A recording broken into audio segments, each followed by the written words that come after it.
Muchas gracias. Es un gusto para mí el poder estar en esta universidad. Me encanta hablar en universidades. Creo que las universidades son casas de eso, del conocimiento universal. Y es la primera vez que me reciben en una universidad estatal en Centroamérica. En la universidad...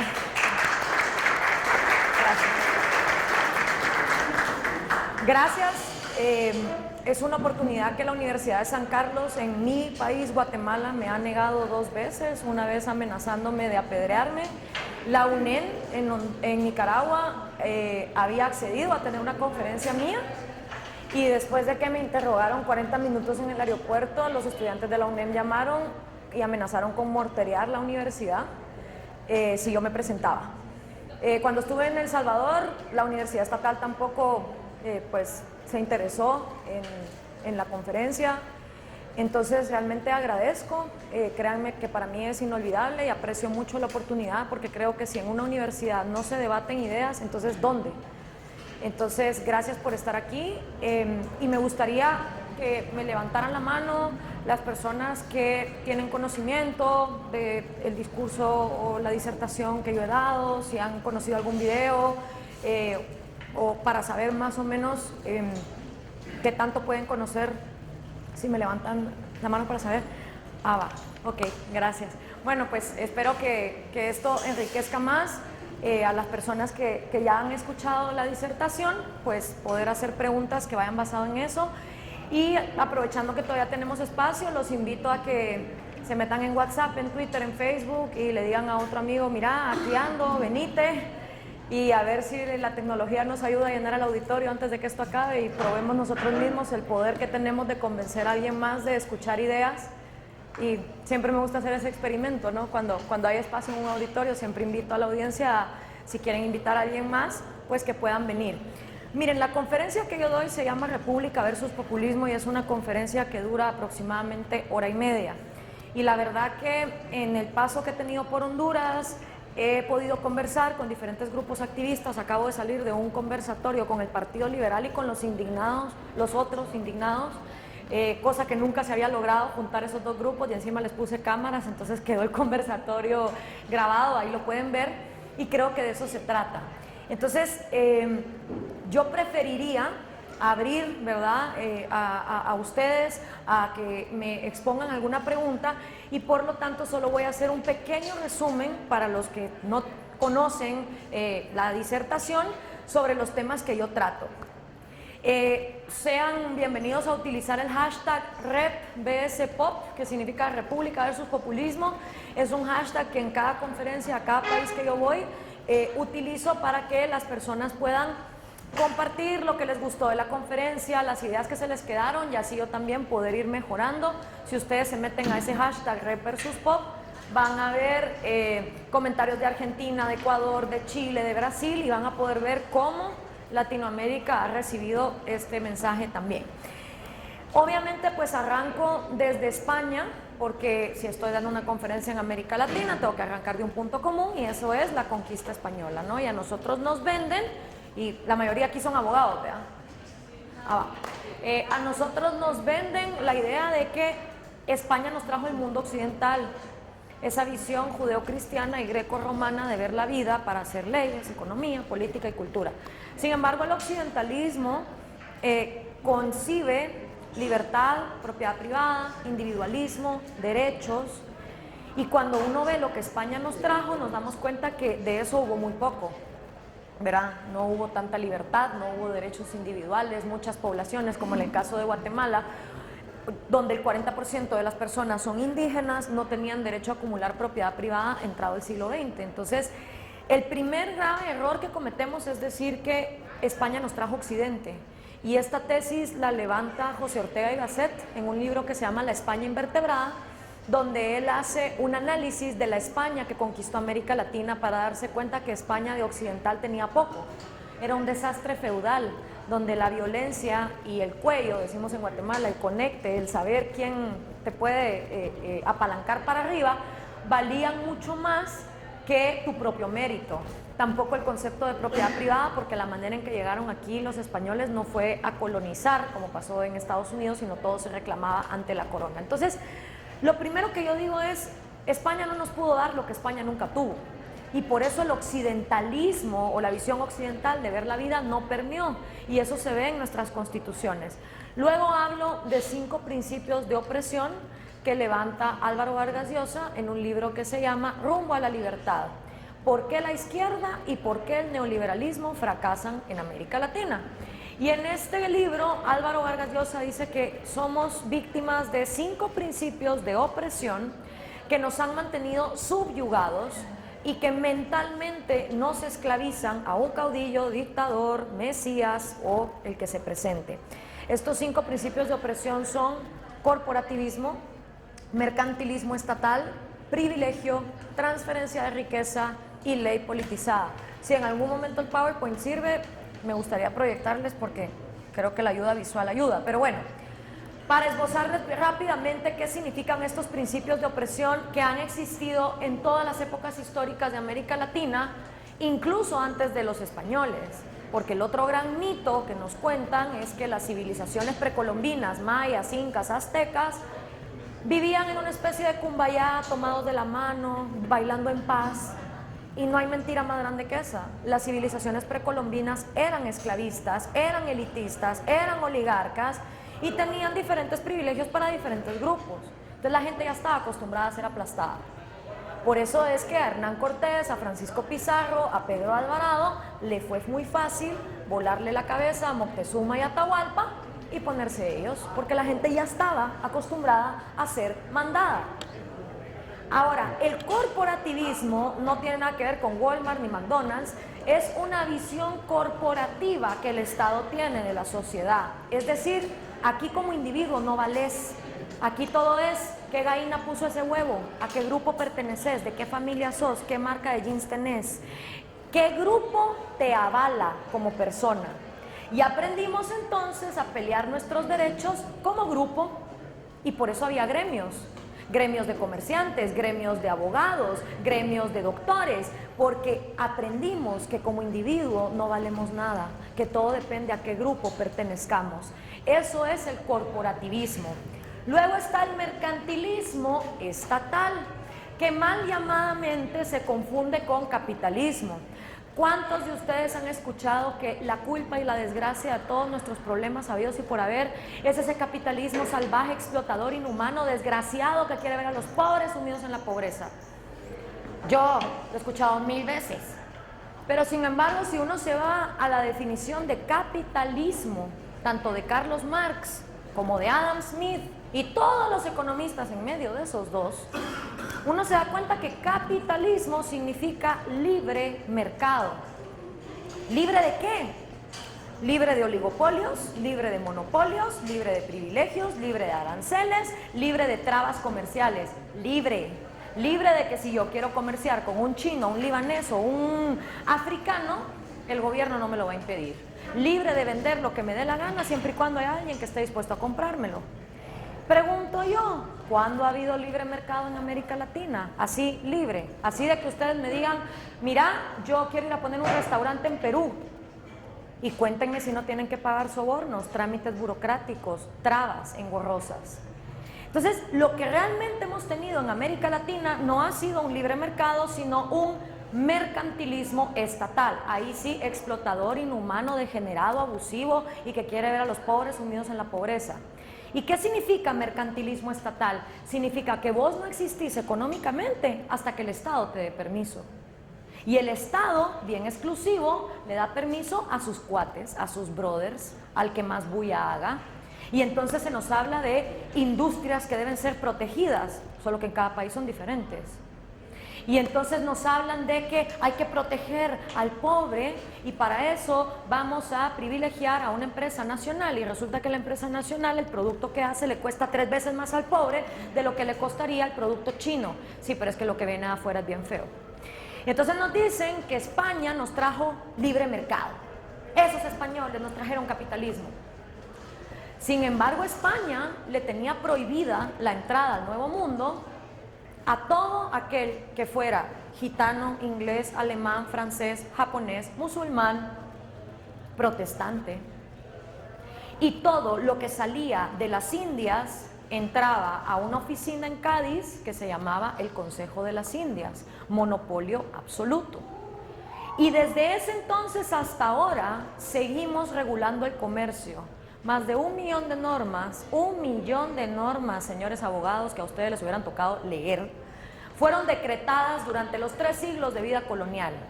Estamos hablando de una población que el 95% no sabía leer ni escribir y que cuando trataba de poner un negocio se topaba con una de las 1 millón de normas que se lo iban a prohibir.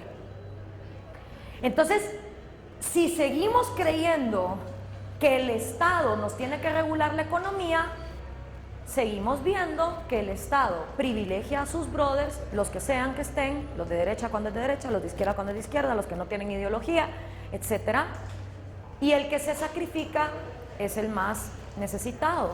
Porque si vamos a hablar de igualdad, lo más justo es que, como todos somos consumidores en algún punto, hay el precio más barato. ¿Y dónde hay precio más barato? Donde hay competencia. Porque eso obliga a eso que dice Rousseau. Trabajar constituye un deber indispensable para el hombre social, rico o pobre, poderoso o débil. Todo ciudadano ocioso es un ladrón. ¿Y qué va a proveer más el ocio sino un monopolio donde el Estado te protege del mundo de afuera para que nadie pueda venir a comerciar? El tercero es el privilegio. El privilegio viene de las palabras en latín privis, que significa privado, y legum, que significa leyes, o sea, leyes para los privados. Y ustedes, como son abogados, sabrán que en América Latina no hay igualdad ante la ley, sino que ha habido leyes para diferentes grupos. Leyes para indios, leyes para comerciantes, leyes para ladinos, leyes para extranjeros.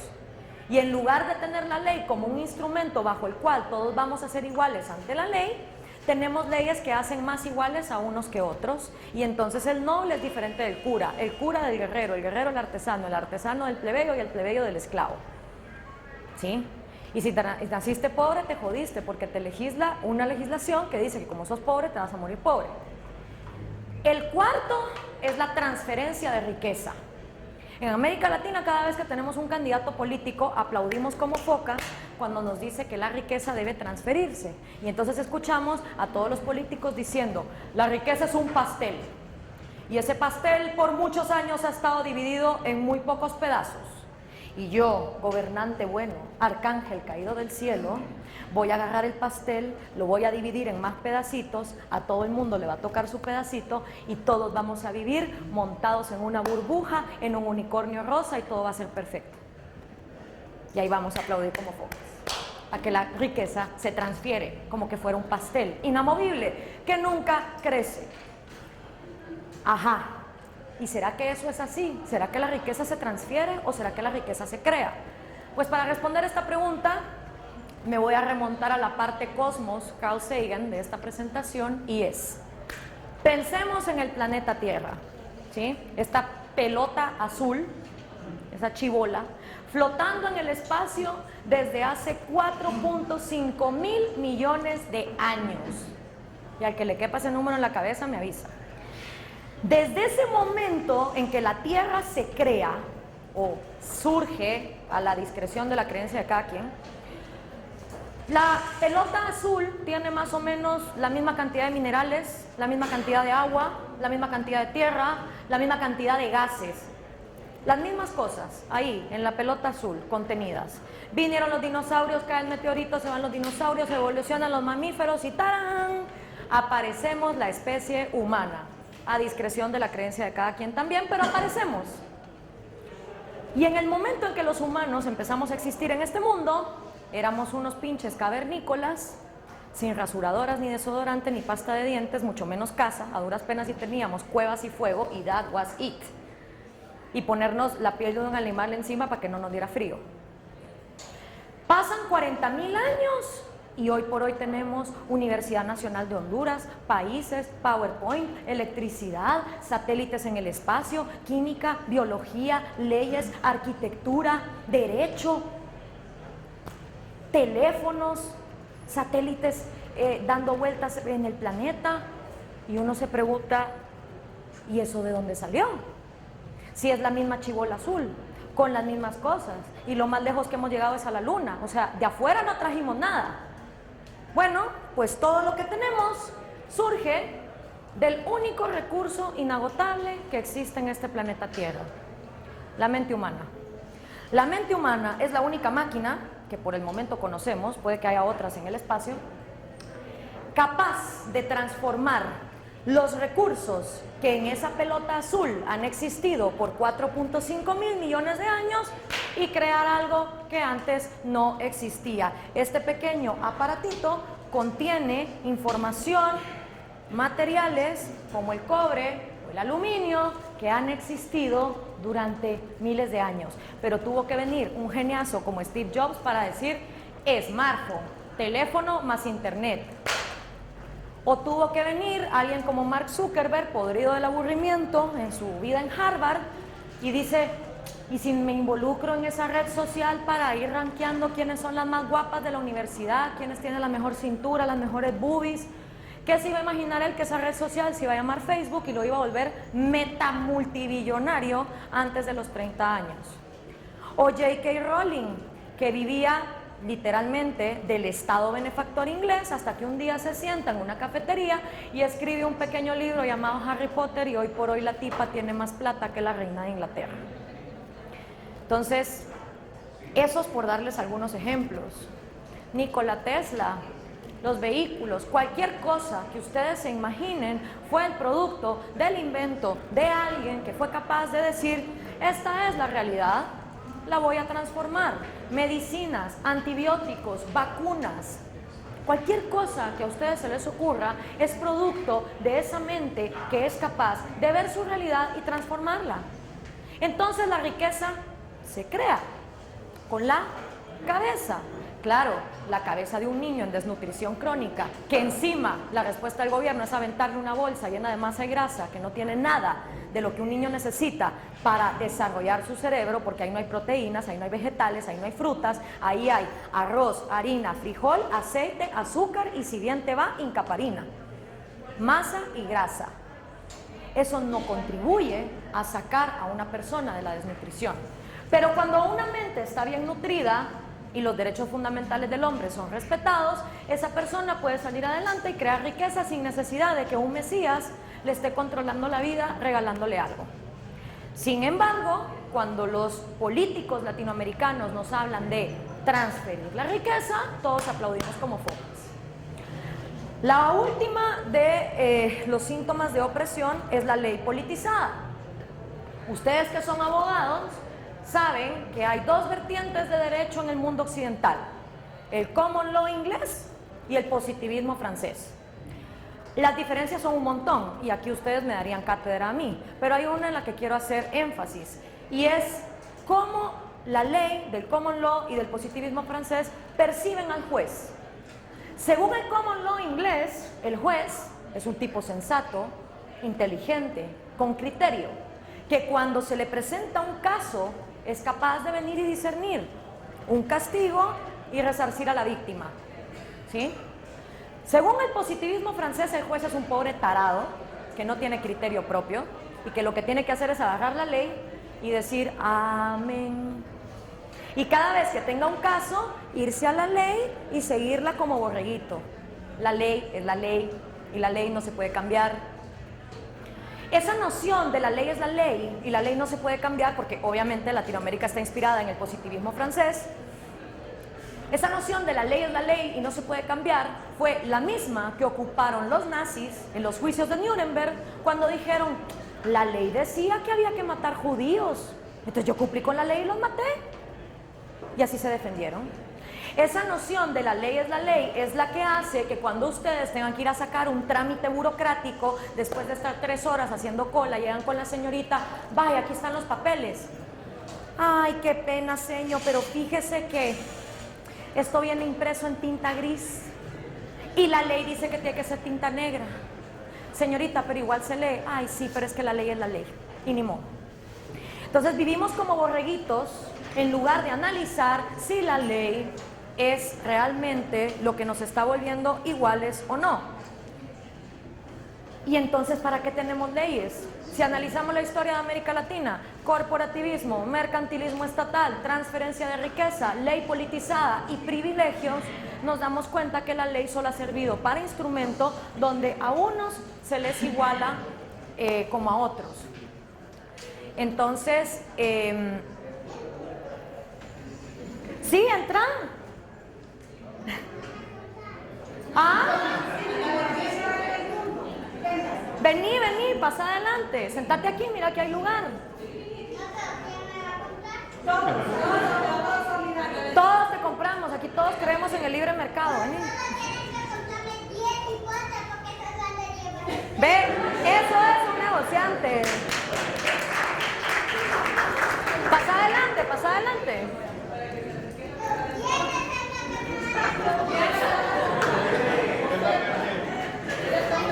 Ah, no, a ver, pero si sos emprendedor, pasa adelante y pasa con cada uno.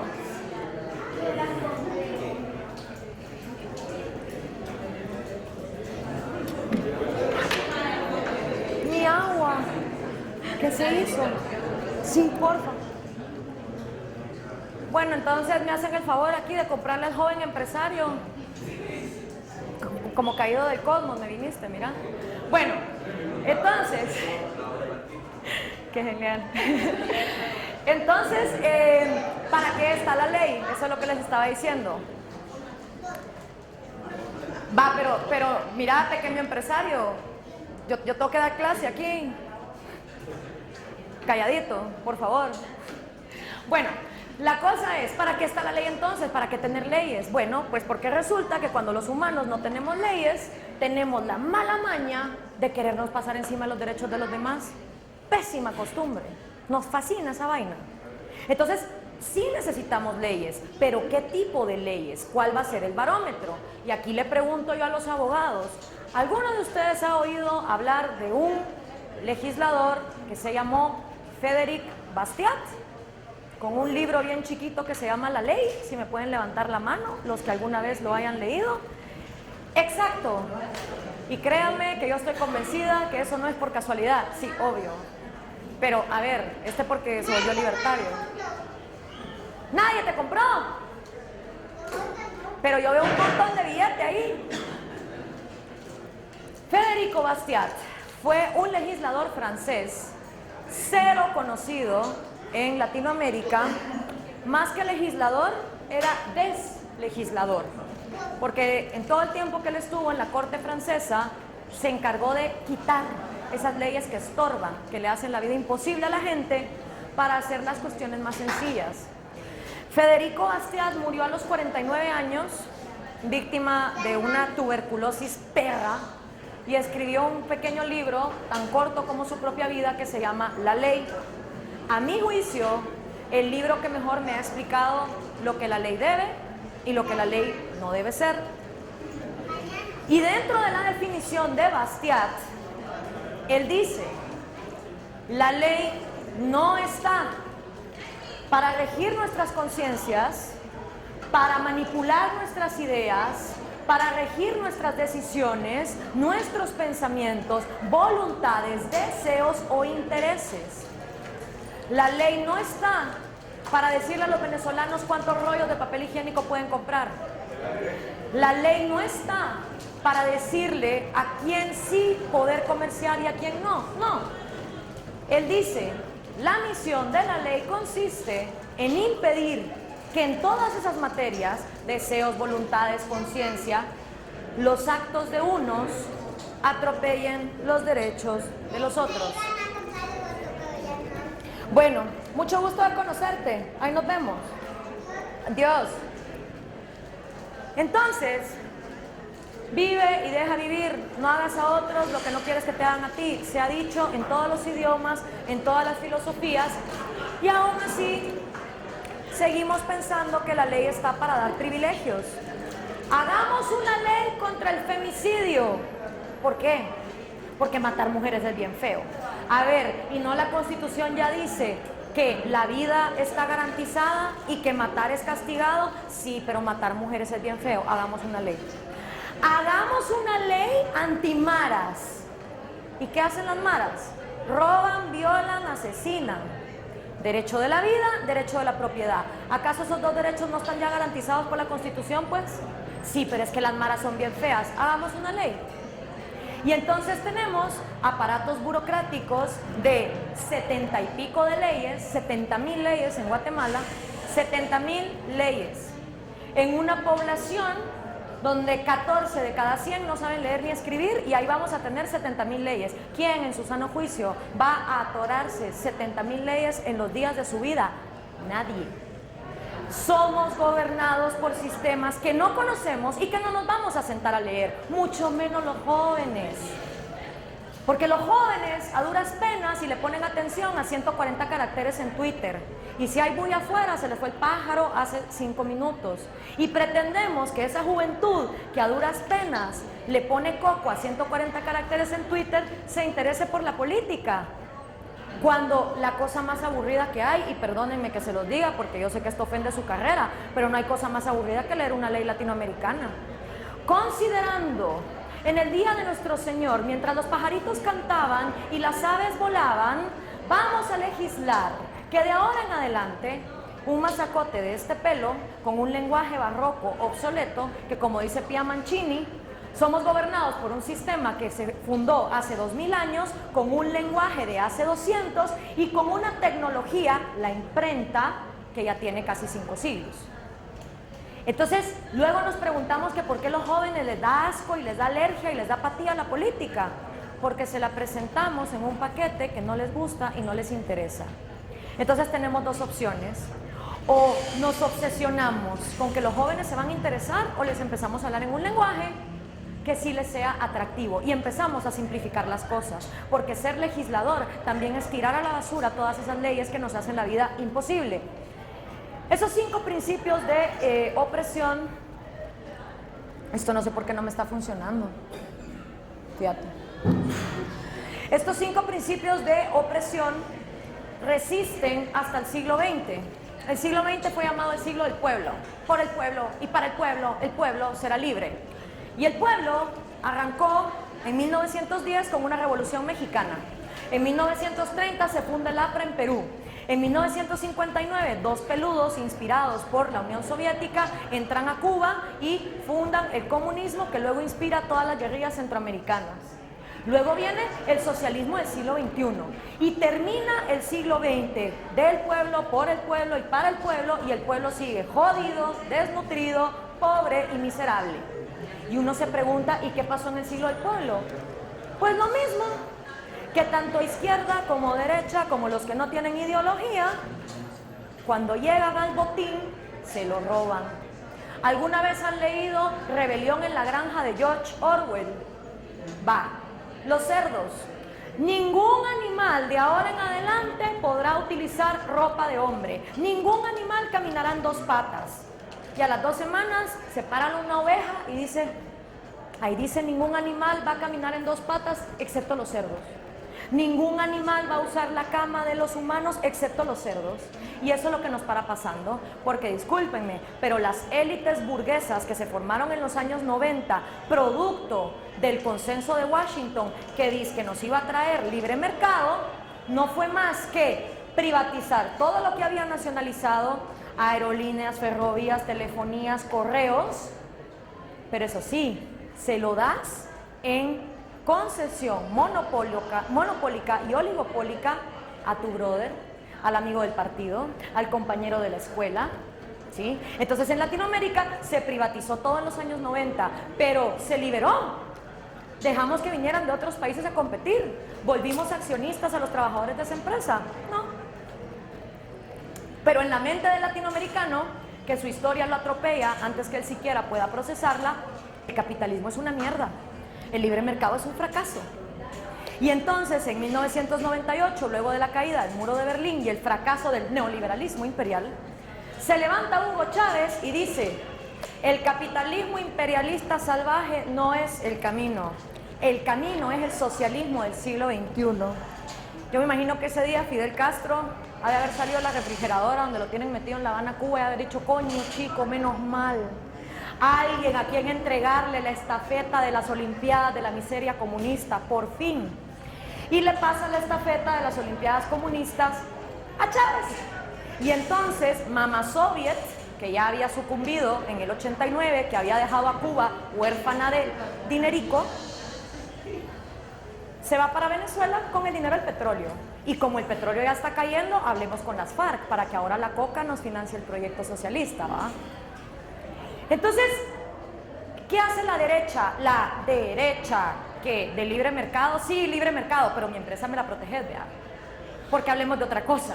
Una cosa es el empresario y otra cosa es el empresucio o empresaurio. El empresucio o el empresaurio no tiene los huevos que tiene ese niño de venir a vender, sino que va con papá gobierno y le dice, gobierno, ¿me proteges? ¡Hala! Mira que mi industria le da trabajo a un montón de hondureños. Entonces, no vayas a dejar que aquí vengan los chinos o los africanos o quien sea a comerciar. Protégeme, buena onda. Vaya, ¿qué querés a cambio? Te financio la próxima campaña. ¿Cuántos spots en la radio querés? Entonces, una cosa es ser emprendedor, atreverse a poner un producto en el mercado, a ver quién te lo compra, y otra cosa es venir y decir, me escondo detrás del gobierno. ¿Ya? ¿Cuál es la propuesta de la izquierda? Que los gobiernos no funcionan, que los gobiernos nos han robado, de la ideología que sea, pero que la solución es más gobierno, porque va a llegar un arcángel, un día de estos, que sí se va a interesar en el pueblo, para el pueblo. Entonces a mí me da mucha risa oír a las viejitas que dicen, necesitamos un hombre bueno, un hombre misericordioso, un hombre que no piense en sí mismo, que solo piense en el pueblo. Y yo les voy a decir, no, esto está mejor. Y yo le voy a decir, ok, un hombre misericordioso que no piensa en sí mismo, tal cosa no existe. Y eso también lo dice Bastiat. La ley se ha pervertido bajo la influencia de dos fuerzas radicalmente diferentes: el egoísmo falto de inteligencia y la falsa filantropía. Y aquí el latinoamericano tiene que convivir con una verdad: todos somos egoístas. Todos y cada uno de los 7.000 millones de seres humanos paraditos en este planeta Tierra somos egoístas, y los que se murieron también, y los que vendrán también. ¿Y eso es bueno o eso es malo? No sé, es una realidad. Es la realidad que han tratado de quitarnos de la esencia los líderes totalitarios. ¿Y qué para pasando? Que como es la naturaleza humana egoísta, al final los egoístas solo son ellos. Y entonces forman sus clubs. Stalin y su club, Castro y su club, los boliburgueses de Chávez, Corea del Norte con la dinastía Kim, esos viven de a huevo, a toda madre. Los mismos privilegios, empresarios que se protegen. ¿Cómo así que nombres? Sí, los regímenes. Perdón, es que estoy. Sí. Sí se puede. Solo una cosa, estoy hablando del egoísmo racional. Solo déjenme terminar esta idea. A ver, solo déjenme terminar esta idea y ahorita yo le contesto. El egoísmo, que es básicamente algo que está dentro de todo ser humano, funciona de esta manera. No es que solo los humanos seamos egoístas. Todo lo que está vivo, jirafas, mariposas, perritos, gatitos, todo lo que está vivo quiere seguir con vida. Cuando la vida existe, por alguna razón, busca su supervivencia, busca cazar, busca refugio, busca asociarse con alguien más. La vida quiere seguir viva. ¿Por qué? ¿Porque Jesucristo será nuestro Redentor o porque Zeus tenía la razón? No sé. Pero la verdad es que la vida siempre busca su supervivencia, y la única manera en que la vida puede buscar su supervivencia es que cada individuo que está vivo se quiera y piense en sí mismo. Y pensar en sí mismo está bien o está mal, depende.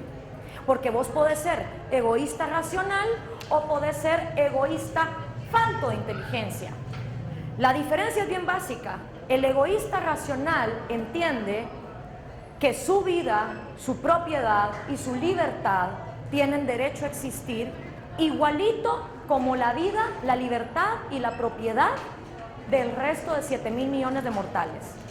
El egoísta irracional, en cambio, por alguna razón cree que su vida, su propiedad y su libertad valen más que las de los demás. Y entonces asesina, y entonces roba, y entonces viola libertades o mata al que piensa diferente. Cada uno de nosotros decide si va a ser un egoísta racional o si va a ser un egoísta irracional. Un empresario que busca proteccionismos económicos es un egoísta irracional. porque cree que su privilegio de tener su empresa está por encima de que un niño pueda poner el mismo exacto negocio. Pero también un socialista como los regímenes de Corea del Norte, de Cuba, de Vietnam, de China, de la Unión Soviética, han tenido la brillante idea de quitarnos el egoísmo de encima, y lo único que para pasando es que todo el pueblo cae en miseria y la élite o los cerdos se enriquecen igual que los capitalistas que dijeron quitar. Entonces, ¿qué pasa al final? Derecha e izquierda a la hora de gobernar manipulan al ciudadano diciendo: sos un pobre imbécil que sin mí no puedes salir adelante, votame, yo te voy a sacar de la miseria. Y una vez llegan ahí, no sacan a nadie de la miseria, se enriquecen y simplemente se tiran la chibolita. Entonces, para mí el debate de izquierdas y derechas, y con esto termino ya para abrir la discusión, está acabado. Es un debate obsoleto. ¿Por qué? Porque un izquierdista intelectualmente honesto, incluso Eduardo Galeano, que se arrepintió de haber escrito las venas abiertas de América Latina, tiene que reconocer que la única forma de salir de la pobreza es creando fuentes de empleo. Aprender a pescar, a pararte en tus propios pies.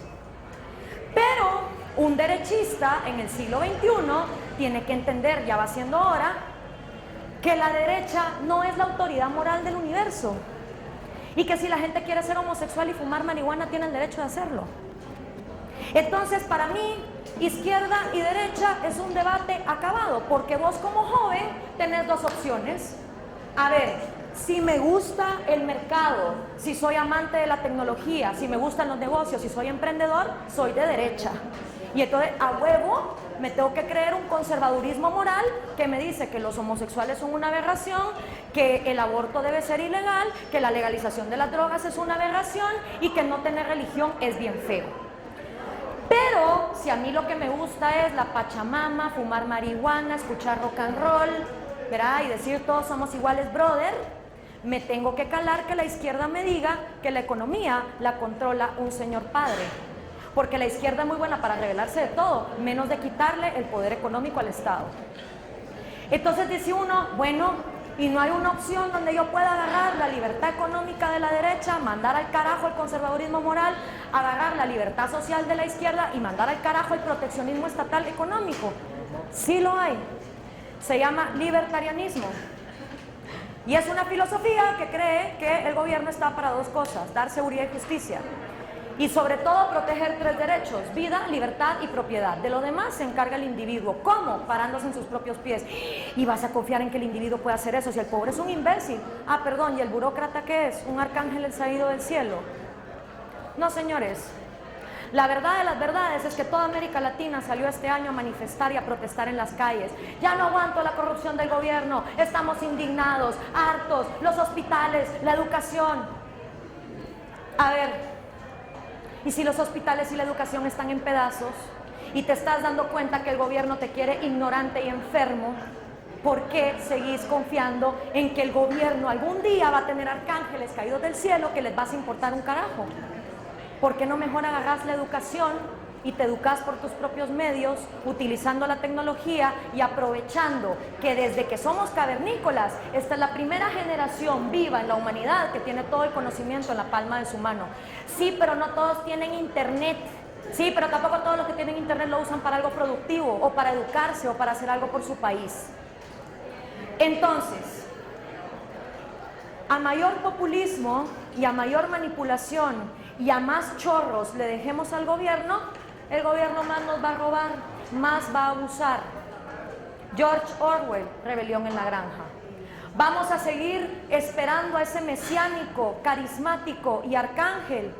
Ya probó la Unión Soviética con Stalin, ya probó Cuba con Castro, ya probó Venezuela con Chávez, ya probaron un montón.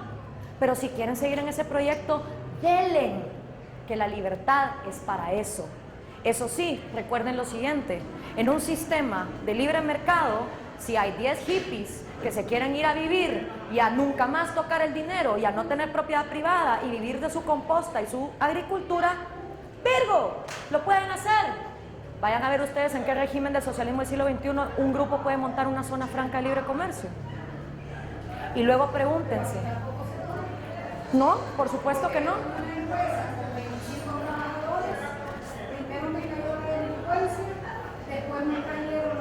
Vida, propiedad privada, libertad.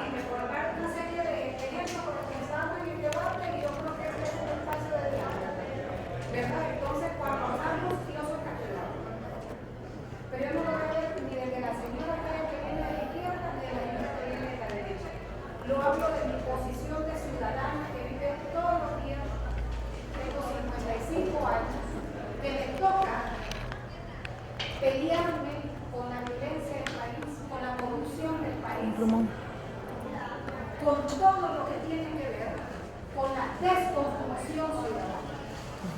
Cuando yo escucho el discurso suena más a Chávez, al Barbón, al otro y al otro, pero no tengo ejemplo. Y aquí estamos con una que necesita ejemplo del capitalismo. El club de los Reagan, el club de George Bush, el club de Obama, el club de los otros.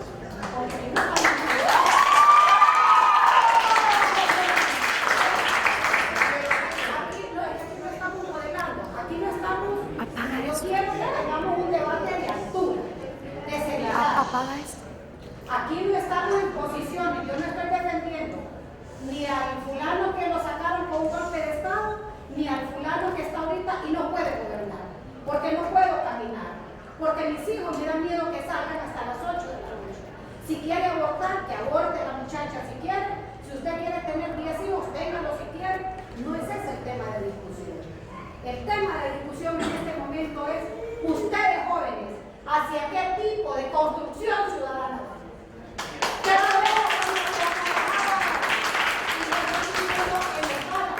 Porque en una semana mataron al papá de una alumna trabajando para una empresa de transporte. Está muriendo un alumno porque no tiene para comprarse el medicamento. Un alumno que está para graduarse de nuestra Facultad de Ciencias Sociales. Su servidor estuvo a punto de morir, pero a mí en Houston no me quisieron dar el tratamiento, pero me lo dio Cuba y no soy seguidora de Fidel Castro y me salvé. Tengo 15 años de estar así. Entonces, quiero que ese debate vaya más allá de lo panfletario, porque nos volvemos panfletarios, repetimos discursos y los aprendemos y los repetimos por todos lados. Entonces, yo creo que la compañera acá está haciendo un esfuerzo muy interesante. Está abriendo un debate, las viejas posiciones y las nuevas posiciones, que es lo que nosotros como centroamericanos proponemos. ¿Cuál es nuestro modelo? ¿Cuál es nuestro propio modelo? El que nosotros creamos, no el que nos está diseñando.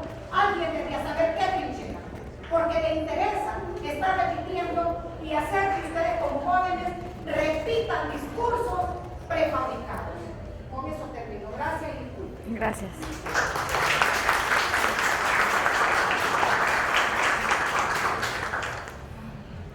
Usted mencionó que tuvo una empresa. En el momento en que usted pone una empresa y usted como mujer se para en sus propios pies y dice voy a abrir una empresa, quiero ser productiva, y viene un marero y le empieza a extorsionar y le dice de ahora en adelante todas las semanas me vas a pasar una mensualidad o yo te mato. El gobierno también. Perfecto, me sirve todavía mejor.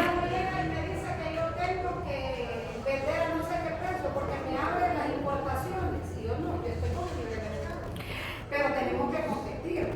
Perfecto. Entonces, cuando usted, un marero o el gobierno la obliga a vender un precio o a atenerse a los controles que ellos ponen, atentan contra su derecho a la vida.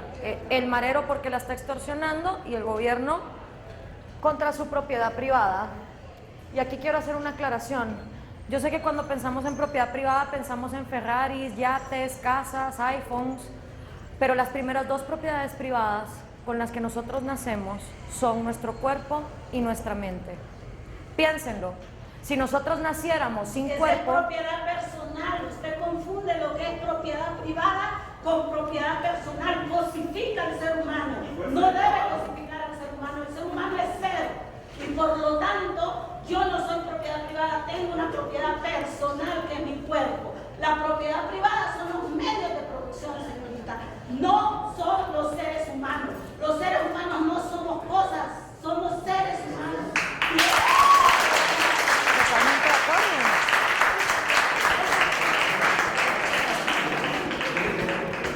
Tiene usted todo el derecho a su opinión, yo tengo derecho a la mía, yo aquí vengo a exponer, yo creo que cada quien se cuestiona, llega a sus propias conclusiones, entonces yo les voy a decir lo que yo creo, mi tesis, la que yo estoy planteando, como tantos filósofos alrededor de la humanidad plantean la suya, y paz, o sea, donde se intercambian palabras, no se intercambian balas, y ese es el trabajo que yo hago. Bueno, para mí, la propiedad privada, cuando yo me refiero al cuerpo, y yo creo que yo voy más por la dignificación del ser humano, cosificación es lo que hacen muchas veces los gobiernos, al agarrar a un tumulto de gente y decir yo voy a pensar por ustedes, pero eso les digo después. ¿Por qué la propiedad privada empieza con el cuerpo?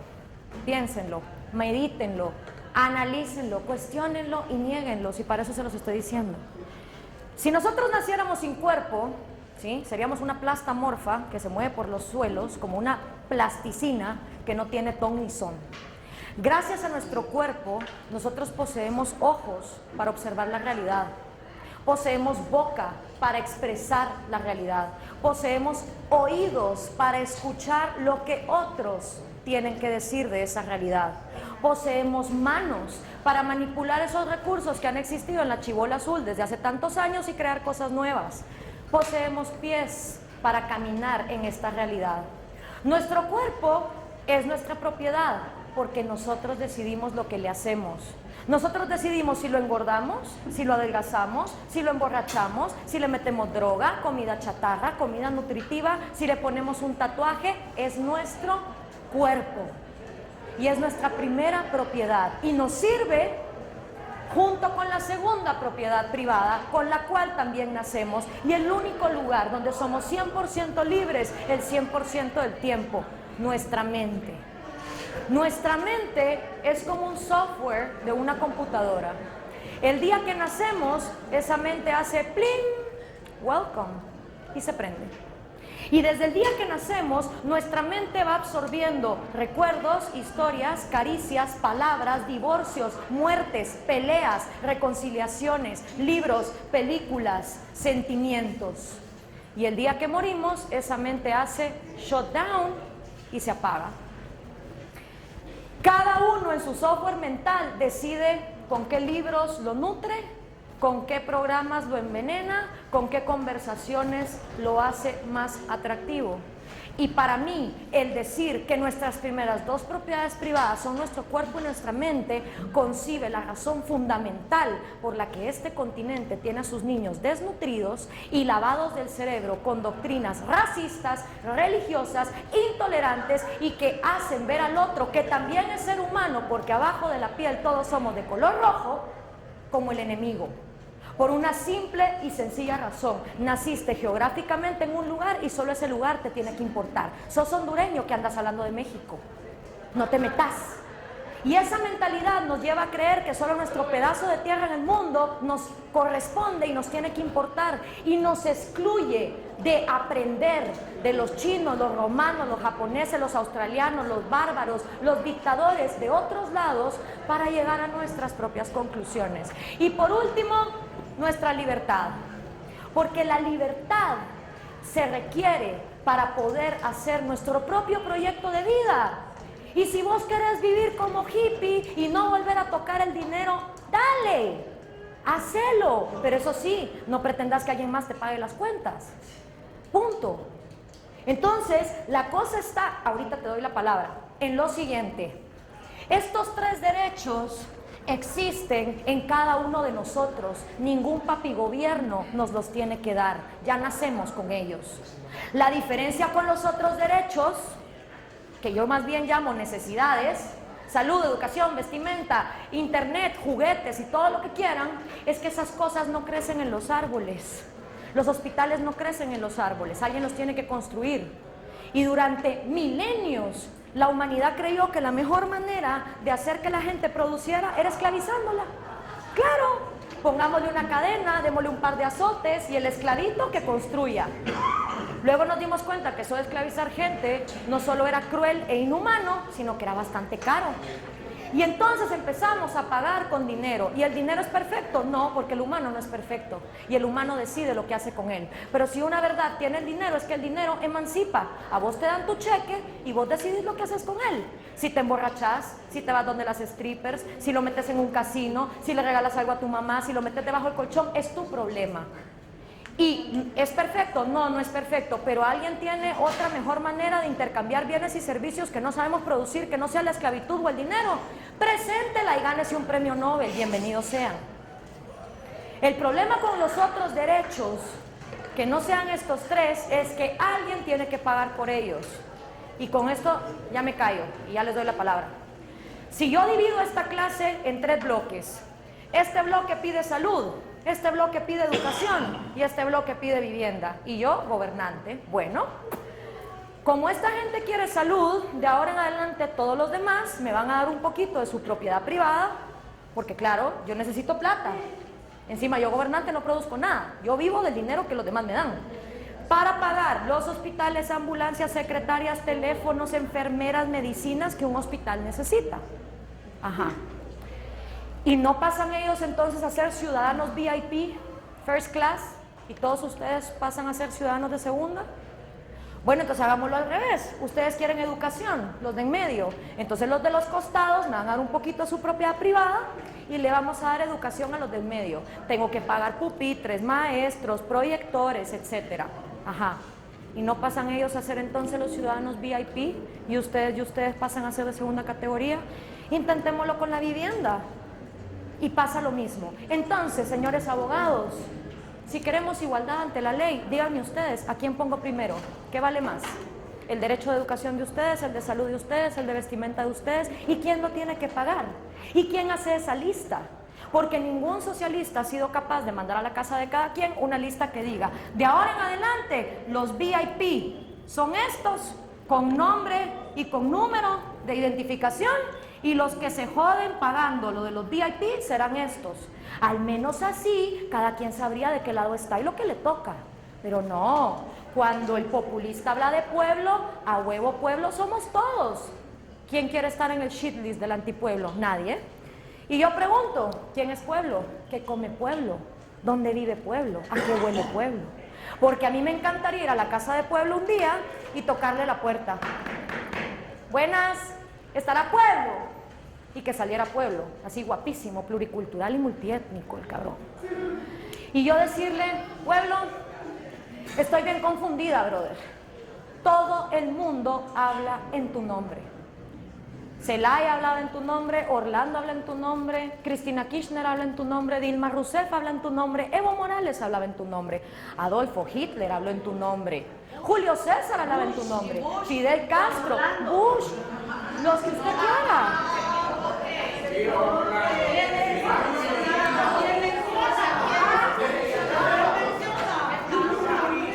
Y preguntarle al pueblo, y lo peor de todo, señor pueblo,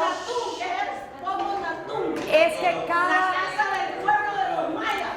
Entonces los mayas estaban equivocados en llamar de pueblo a su pueblo también. Los mayas eran individuos también. ¿Eran qué? Y muchos explotados por oligarquías también. Y decirle, ¿cuál es tu verdad verdadera, pueblo? ¿Quién tiene la razón? Hitler, Mao, Stalin, ¿quién tiene la razón, pueblo?